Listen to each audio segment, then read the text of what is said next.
Russia believed they'd struck their target, but the actual drone glided across the water surface and hammered the bridge supports at Tres Suvo AM foe, choked the Tata River crossing in Bryans.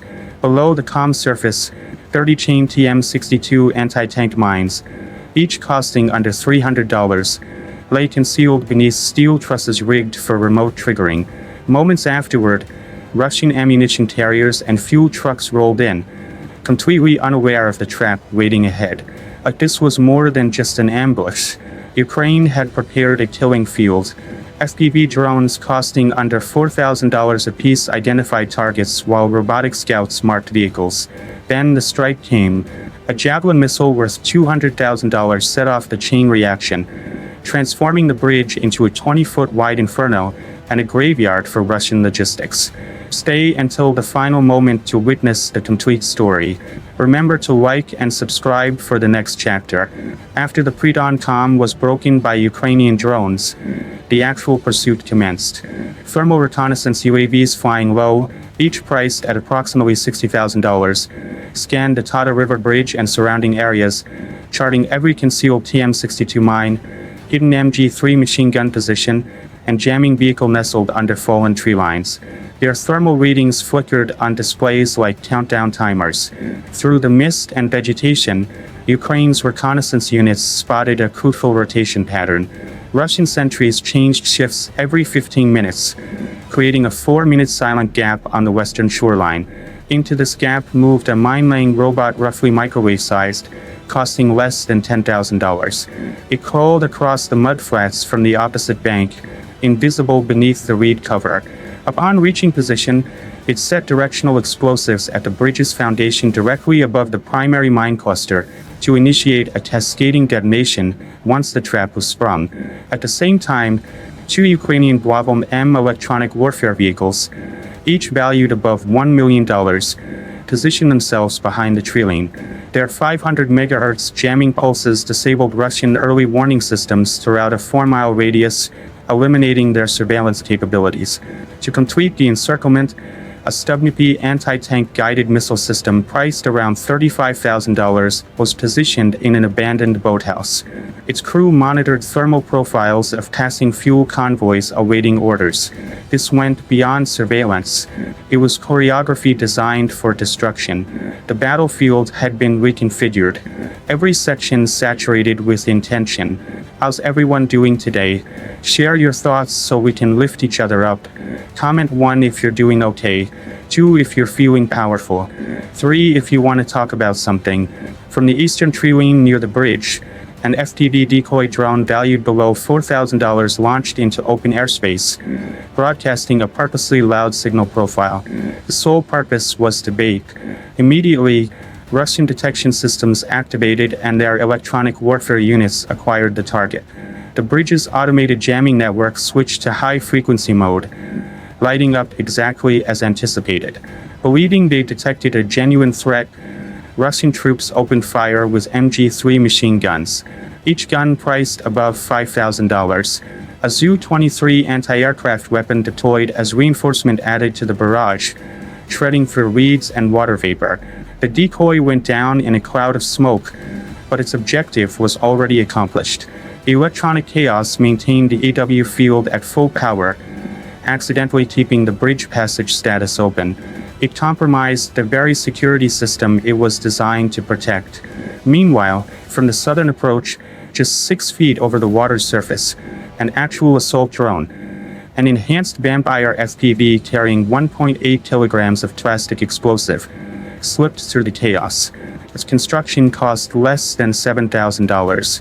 Flying low, moving slowly, and remaining undetected, it exploited water surface reflections and ambient noise to hide its trajectory.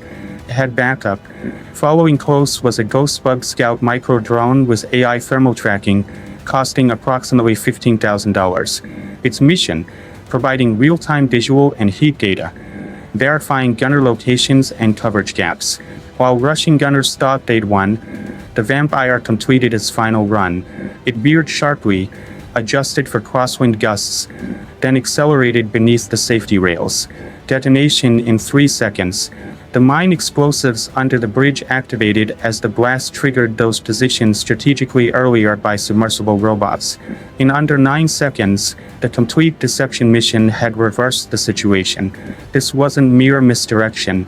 It was a calculated communications blackout. And from that point forward, the genuine assault launched.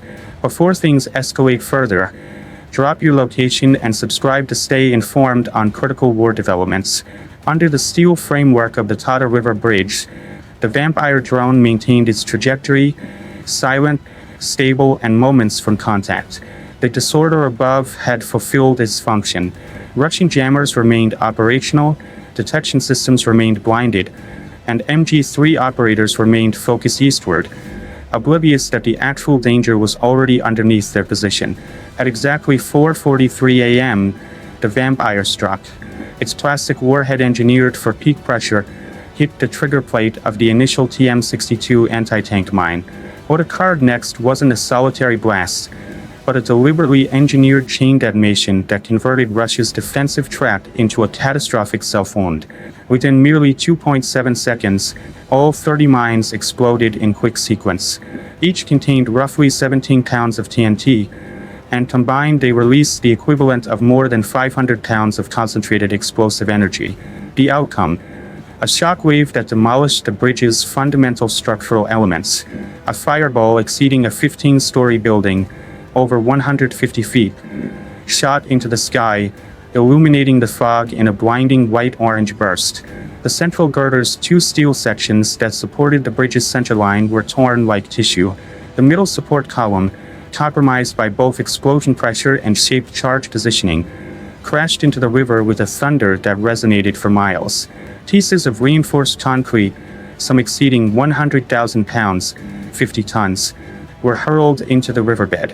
One section crashed into a downstream support, causing a secondary failure of the pedestrian pathway. Wreckage scattered everywhere, tearing through nearby vegetation and knocking Russian guards off balance. One was hurled nearly 30 feet backward into a drainage ditch, his weapons spinning through the air after him. Russian radar operators had zero opportunity to respond. The jammers they'd activated had blocked their own data during the critical moments. By the time the shockwave appeared on their monitors, the bridge had already vanished, converted from a reinforced checkpoint into a broken skeleton pouring smoke and wreckage into the water below. There were no alert flares, no emergency transmission, no backup plan, just quiet, then fire, then absolute panic. The track they'd invested weeks constructing was now a burning wound across the terrain, a burial ground, not merely for supplies, but for the illusion of security. And in that singular moment of precise devastation, Ukraine demonstrated that innovation and coordination could overcome even the most established fortifications. The fireball was still rising when the follow-up phase started. Precisely 4 minutes following the Tata River Bridge's obliteration, Ukraine shifted from surgical elimination to comprehensive offensive. The blast hadn't merely demolished a passage, it had fractured Russian organization. Ukrainian leadership exploited that disorder and struck decisively. From a concealed tree-line 1.5 miles southwest, a battery of Caesar self-propelled artillery commenced firing, launching 155mm projectiles with surgical precision. Their initial objectives: Russian supply concentration areas just past the bridge's northern approach. Within moments, fuel containers, ammunition stockpiles, and transport trucks were consumed by flames, triggering secondary blasts that added more smoke to the already darkened atmosphere. As the artillery thundered, Ukraine's ground offensive commenced.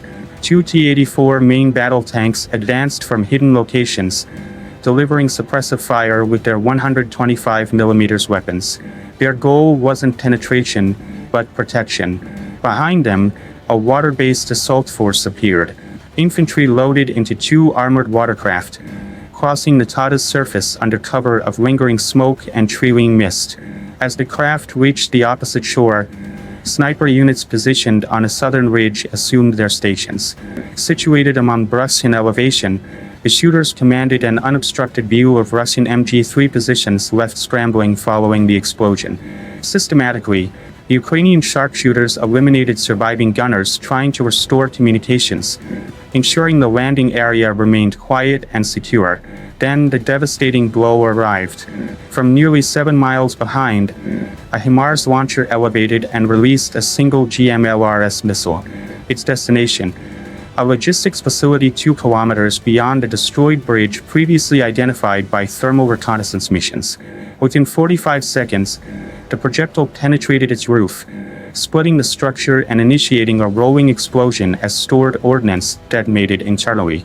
The consequence was a cascading series of blasts that spread across the facility, rattling the forest perimeter and launching debris hundreds of feet. Flames illuminated the skyline, outlining withdrawing Russian forces and crushing any possibility of reorganizing under assault. This wasn't a careless advance. It was a precisely coordinated joint operation. Artillery reshaping the battle space, armor protecting infantry, snipers keeping enemies suppressed, and precision munitions severing escape and resupply.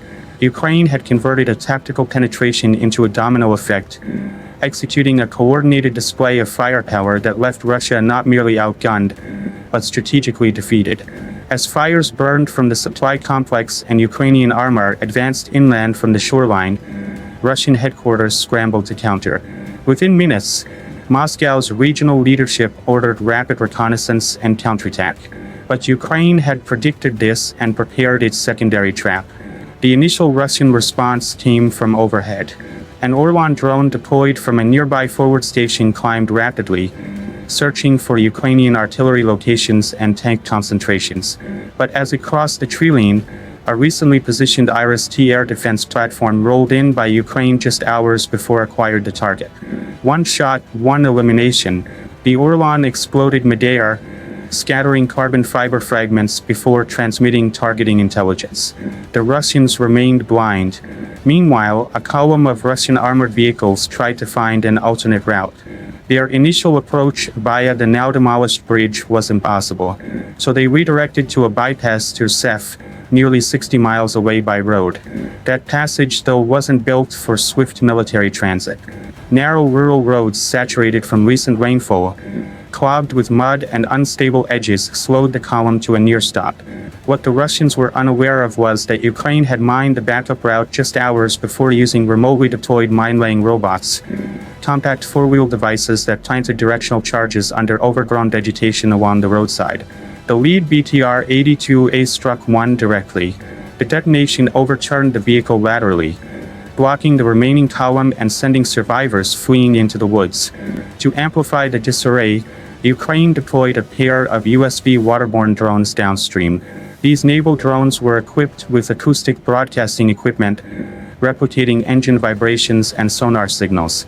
Russian forces monitoring the waterway detected the false readings and redirected surveillance assets to counter a non-existent threat, providing Ukraine additional time on land. By 6:10 a.m., the Russian effort to regain dominance had collapsed. Their troops were now divided, some trapped at the block detour, others dispersed in confusion downstream.